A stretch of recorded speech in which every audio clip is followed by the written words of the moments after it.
Salut les abonnés, ça fait super plaisir de vous retrouver. Bienvenue dans une revue Motu Origins avec aujourd'hui Tila. Voilà.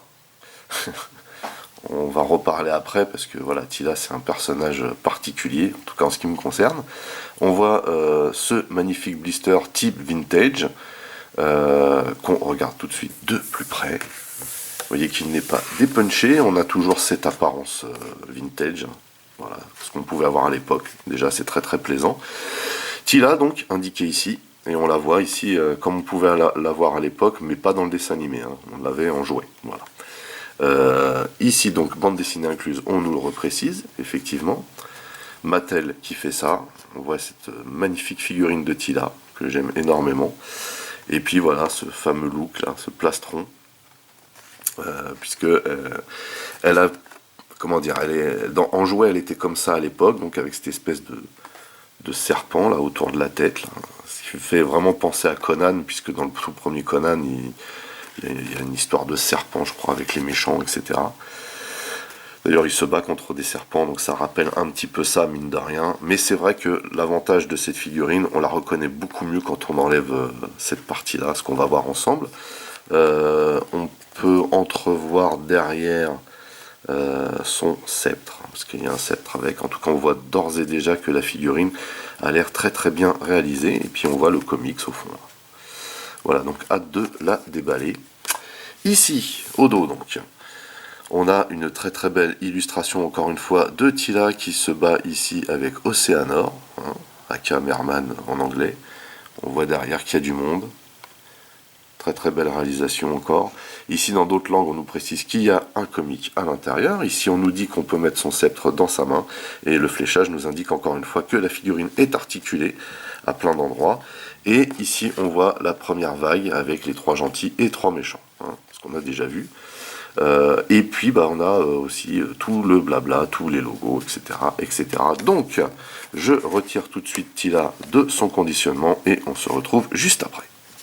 À l'intérieur, on a bien entendu le comics, donc celui de la première vague, hein, voilà, qu'on retrouve dans toutes les figurines de la première vague. C'est exactement le même. Hein. Voilà. Voilà, voilà. Et voici donc Tila.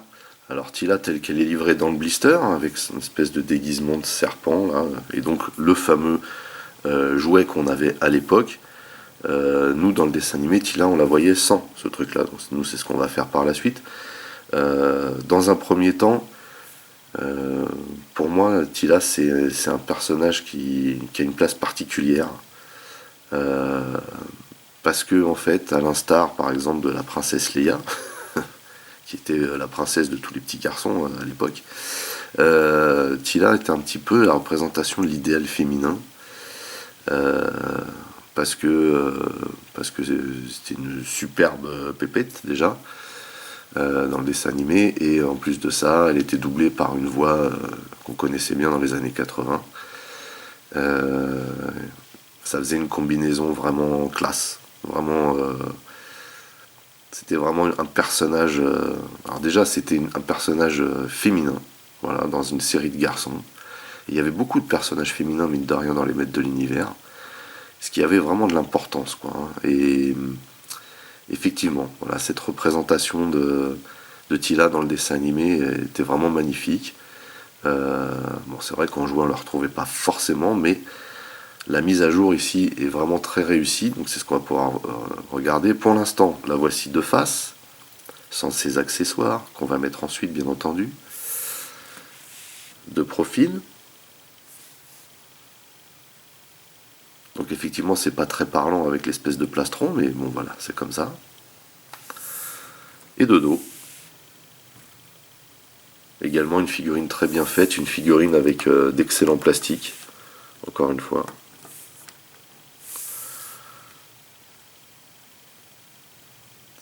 Voilà, donc on va lui mettre ses accessoires. Alors tout d'abord, on a ce petit bouclier avec des petits moldes dessus, plutôt sympa. Voilà, on a une poignée derrière. Donc, on vient l'enclencher dans la mimine. Normalement c'est calculé pour.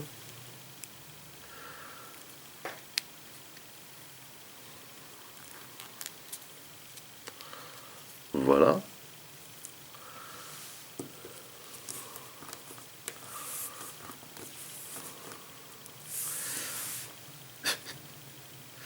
Et on a son sceptre avec ici vous voyez un cobra au bout.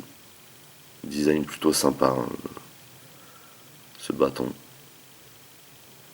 Mais nous dans le dessin animé on le voyait pas ça. Hein. C'était vraiment inhérent au jouet ce sceptre là. Pareil, un basique mais efficace, un molde très très réussi. Et donc on venait mettre le sceptre ici.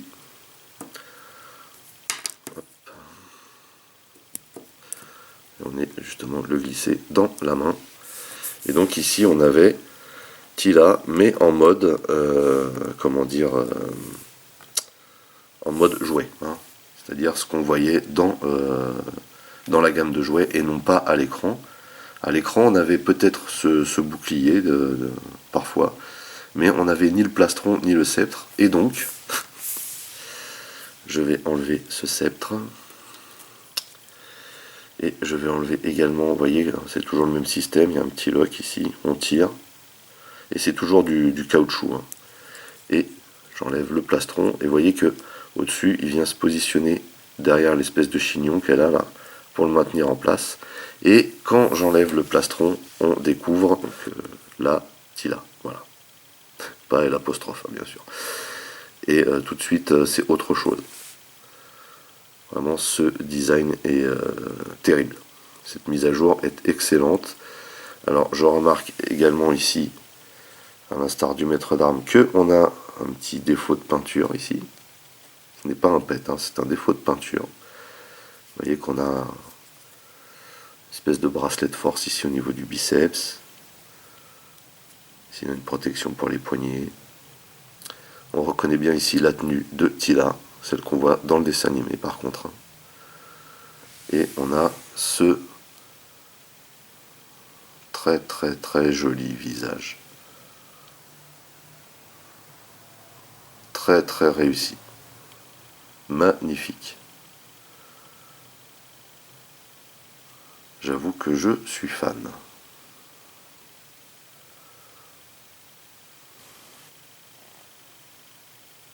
Vraiment le dessin de ce visage est fabuleux. Hein.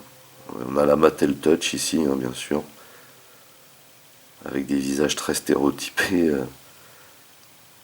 Mais très réussi Tila ici. Magnifique. On a son diadème ici avec sa coiffure là. Ici la collerette de son costume. Alors ici malheureusement on a la référence. Hein, voilà. C'est bien dommage. Superbe cette figurine, superbe. Je suis fan. Faut avouer que les modèles féminins de ces figurines articulées sont très très très réussis. Ils sont pas disproportionnés au point des figurines masculines, mais vraiment c'est excellent quoi. Excellent. Et donc au niveau des articulations, on a bien sûr la tête qu'on peut faire pivoter de chaque côté autant que faire se peut, parce que vous voyez qu'on est assez limité. De bas en haut, pareil, on n'est pas à fond là. Donc là c'est assez limité au niveau de la tête, ou peut-être qu'il faut forcer mais je n'ai pas envie. Ici au niveau des bras, on peut faire tourner le bras comme ceci. Voilà. On a deux ratchets ici. Voilà. C'est assez light mais ça tient bien. On a la rotation au-dessus du coude. Ici on peut plier à 90 avec deux ratchets également. On a le poignet qui est articulé et la main qui peut se lever et se baisser. Ici on a une rotation au niveau de la taille. Au niveau des jambes, vers l'avant. Vers l'arrière, beaucoup moins. On peut mettre sur le côté par contre, pas mal du tout. On peut tourner également comme ceci et on voit le mécanisme. On a toujours hein, cet effet de protection, cet effet de cache des articulations au niveau des genoux que personnellement j'apprécie. Ici on peut plier le genou de cette manière, à presque 90. On a la rotation aussi au niveau du genou. On a une autre rotation ici au niveau de la botte. Et ici on a la rotation des pieds qui permettent un petit peu de positionner le pied en fonction de la posture du personnage et également d'avant en arrière. Voilà donc pour Tila que je trouve vraiment magnifique. Et donc je vais lui remettre son bouclier parce que le bouclier je pense que je vais lui laisser.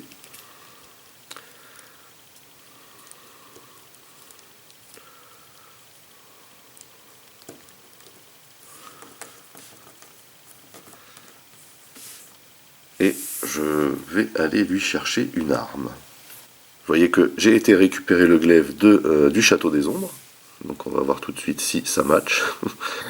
Vu la taille de la main, ça risque d'être un peu compliqué.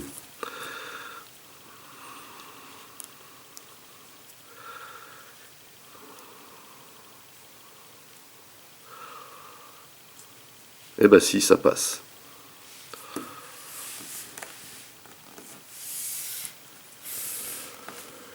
Une vraie guerrière comme ça. Je la préfère en mode Valkyrie qu'en guerrière serpent, personnellement. Ça me rappelle plus le DA. Vous voyez. Voilà, bah écoutez, c'est terminé pour cette revue portant sur Tila. Un personnage féminin de mon enfance qui m'a énormément marqué. Et je suis très très content de me l'être procuré dans cette gamme. D'une part parce que effectivement l'aspect vintage de base me rappelle énormément cette époque, et c'est surtout que l'évolution Motu Origins est très réussie et ça donne une figurine qui est très très très jolie, vraiment très très réussie. Voilà. Et voilà, c'est juste trop cool d'avoir réussi à faire une figurine de Tila aussi jolie. Voilà, ça fait plaisir. Sur ce, n'oubliez pas d'aller rendre visite à mes partenaires dont le lien figure dans le descriptif de la vidéo. N'oubliez pas également que vous pouvez lâcher des commentaires. Merci de liker, merci de partager pour les nouveaux. N'oubliez surtout pas de vous abonner, c'est très important. Vous pouvez également checker toutes mes autres revues et playlists, et pourquoi pas ma playlist Motu Origins. En attendant, je vous donne rendez-vous très très vite. Portez-vous bien et à la prochaine. Allez, bye bye.